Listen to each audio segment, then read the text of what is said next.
السلام عليكم ورحمة الله تعالى وبركاته. نحمده ونصلي على رسوله الكريم.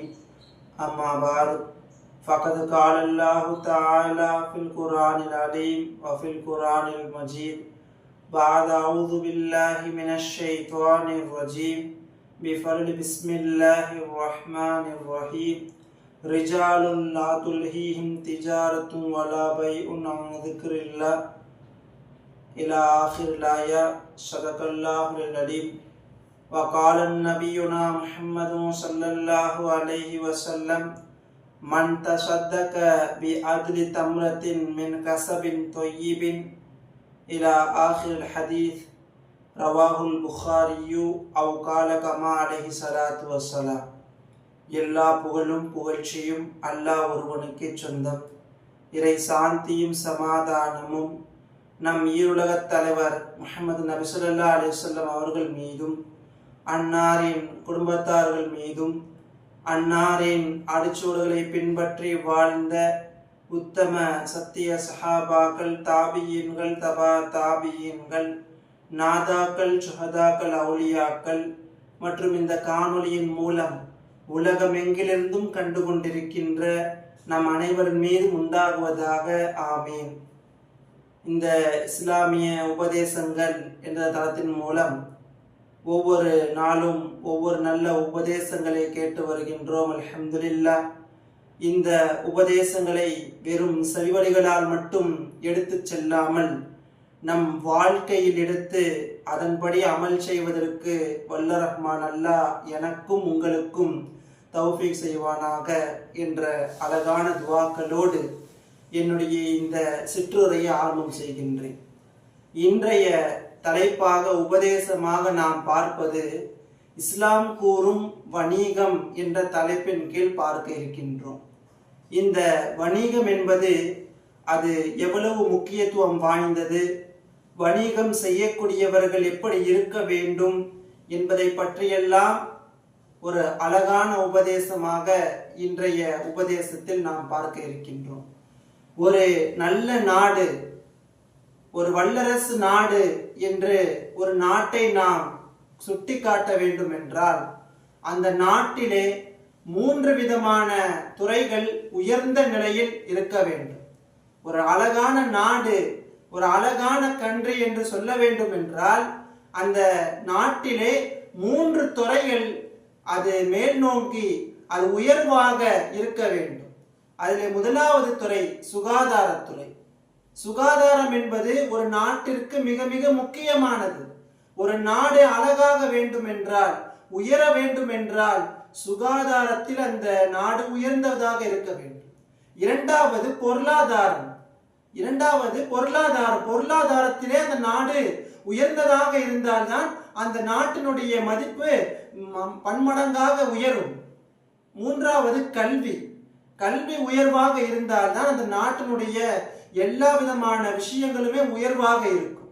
அப்போ ஒரு நாட்டினுடைய வளர்ச்சிக்கு 3 விஷயங்கள் தேவைப்படுகின்றது: சுகாதாரம், பொருளாதாரம், கல்வி.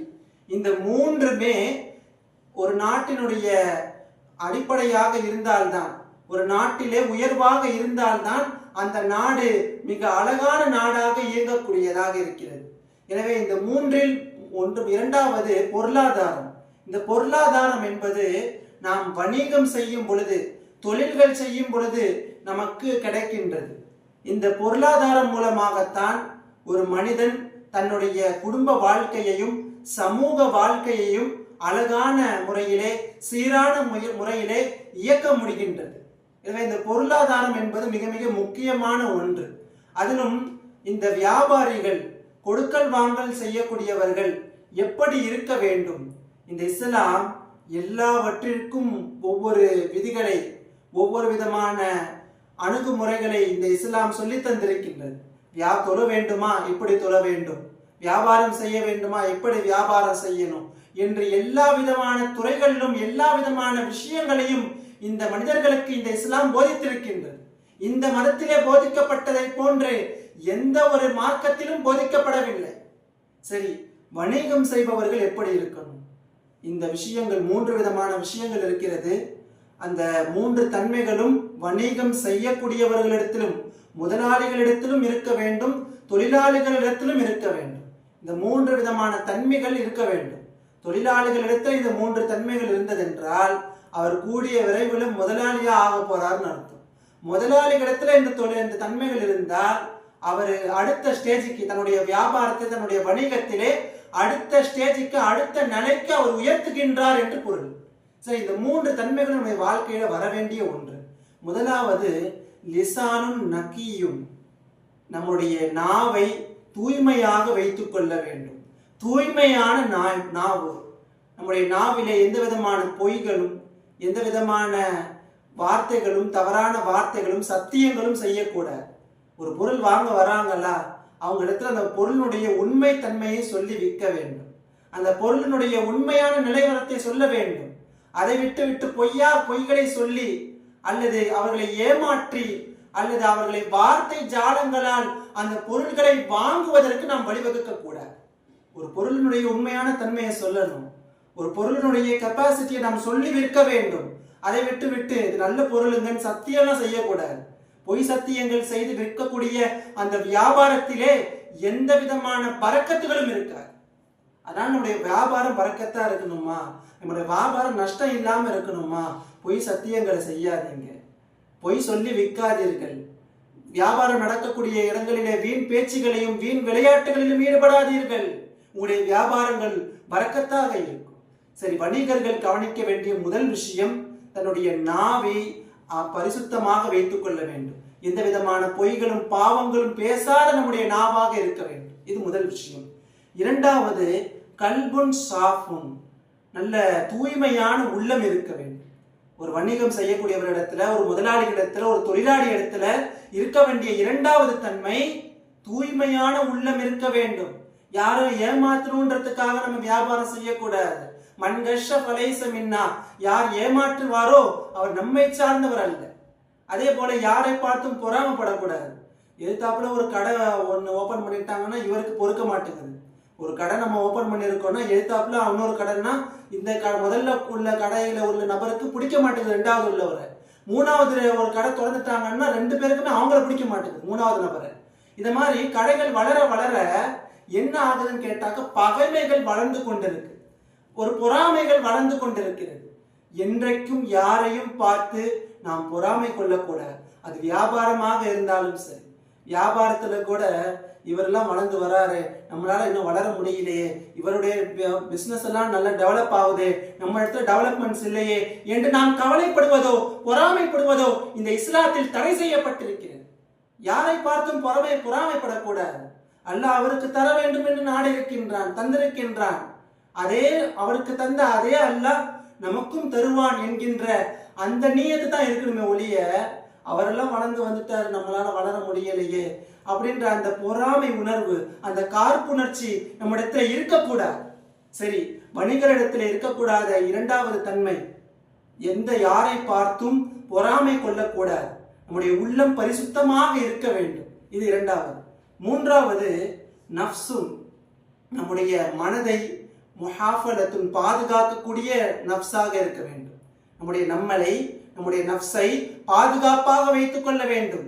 எப்படிங்க நம்முடைய நஃப்ஸை நம்ம பாதுகாப்பா வச்சுக்கிறது? நம்மளை எப்படி நாம் பாதுகாத்து வைத்துக் கொள்வது? நம்முடைய இபாதத்திலே தன்னை ஈடுபடுத்திக் கொள்ள வேண்டும். வணிகராக இருக்கிறோமா, தொழில் செய்கின்றோமா, வேலைகள்ல நாம் ஈடுபடுகின்றோமா, இபாதத்தை விட்டு விட்டு நம்முடைய தொழில்களை நாம் செய்யக்கூடாது. இபாதத்தும் அதிலே இருக்க வேண்டும்.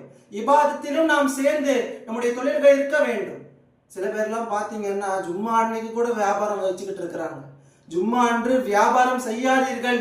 இதா நூதிய லிஸ்ஸலாத்தி மின் யௌமில் ஜும்ஆத்தி, ஜும்மாவுடைய நாளில் பாங்கு சொல்லப்பட்டு விட்டால், அழைப்பு கொடுக்கப்பட்டு விட்டால், வதருல் பை, வியாபாரங்களை விட்டு விடுங்கள் என்று அல்லாஹ் சொல்கின்றான். ஆனால் அந்த நிலையிலும் கூட ஜும்மா தொழுகையை விடவும் வியாபாரத்திலே முழுங்கி இருக்கக்கூடிய சமுதாயம் இங்கே இருக்கின்றார்கள். அல்லாஹ் பாதுகாக்க வேண்டும். அதனால வியாபாரத்தை நம்ம செய்யக்கூடாதுன்னு சொல்லல. வெள்ளிக்கிழமை அன்று ஜும்மாவிற்கு பிறகு வியாபாரம் செய்யுங்க. ஜும்மா தொழுவ வரீங்களா, கடையை மூடிட்டு வாங்க. கடையை மூடி விட்டு வந்து விட்டு தொழுது முடித்து விட்டு கடையை திறந்து விடுங்கள். வியாபாரங்களிலே ஈடுபடுங்கள். அல்லாஹ் அப்படித்தான் சொல்கின்றான். தொழுகையை விட்டு விட்டு நீங்கள் வியாபாரம் செய்தீர்கள் என்றால் அந்த வியாபாரம் அது என்றைக்கும் லாபகரமாக அமையாது. அது நமக்கு பிரயோஜனமாக இருக்காது. நம்முடைய உலக வாழ்க்கைக்கு அது பிரயோஜனம் கிடையாது, நம்முடைய மறுமை வாழ்க்கைக்கு அது பிரயோஜனம் கிடையாது. எனவே தொழுகையோடு நாம் இருக்க வேண்டும். நம்முடைய தொழுகைகளிலே எந்த விதமான அசட்டைகளும் எந்த விதமான பாதிப்புகளும் இல்லாமல் இருக்க வேண்டும். நிறைய ஒர்க்கர்ஸை நம்ம பார்க்கிறோம், நிறைய தொழுகைகளை 5 வேளை தொழுகைகளை கூட தொழாத நிறைய நபர்கள் கூட இருக்கின்றார்கள். எல்லாம் பாதுகாக்க வேண்டும். அப்படியெல்லாம் இருக்கக்கூடாது. ஒரு நல்ல ஒரு பெரிய கடைகளா இருக்கிறோமா, நம்ம முதலாளியா இருக்கிறோமா, அல்ல தொழிலாளியா இருக்கிறோமா, அங்க 5 வேளைகள் தொழுவதற்கு உண்டான சூழல்களை உருவாக்க வேண்டும். தொழ வேண்டும். தொழுகையோடு நாம் இருக்கும் பொழுது நம்முடைய வியாபாரம் அழகாக இருக்கும். எனவே வல்ல ரஹ்மான் அல்லாஹ் இந்த 3 தன்மைகள், ஒன்று லிசானுன் நக்கியும், ஒரு பரிசுத்தமான நாவு, இரண்டாவது கல்புன் ஷாஃபுன் பரிசுத்தமான உள்ளம், மூன்றாவது இபாதத்தோடு இருக்கக்கூடிய உள்ளம். இந்த 3ம் இருந்ததென்றால் நம்முடைய வாழ்க்கை அழகாக இருக்கும், நம்முடைய பொருளாதாரங்கள் மென்மேலும் வளரும். வல்ல ரஹ்மான் அல்லாஹ் நம் எல்லோர்களையும் நல்ல ஒரு பொருளாதாரங்களை தருவானாக. மேலும் நம்ம எதை சொன்னோமோ எதை கேட்டோமோ அதன்படி அமல் செய்யக்கூடிய பாக்கியத்தை வல்ல ரஹ்மான் அல்லாஹ் உங்களுக்கும் எனக்கும் தந்தருள்வானாக. ஆமீன். வாஹிர் தாவானா அல்ஹம்துலில்லாஹி ரப்பில் ஆலமீன். அஸ்ஸலாமு அலைக்கும் வரஹ்மத்துல்லாஹி தஆலா வபரகாத்துஹு.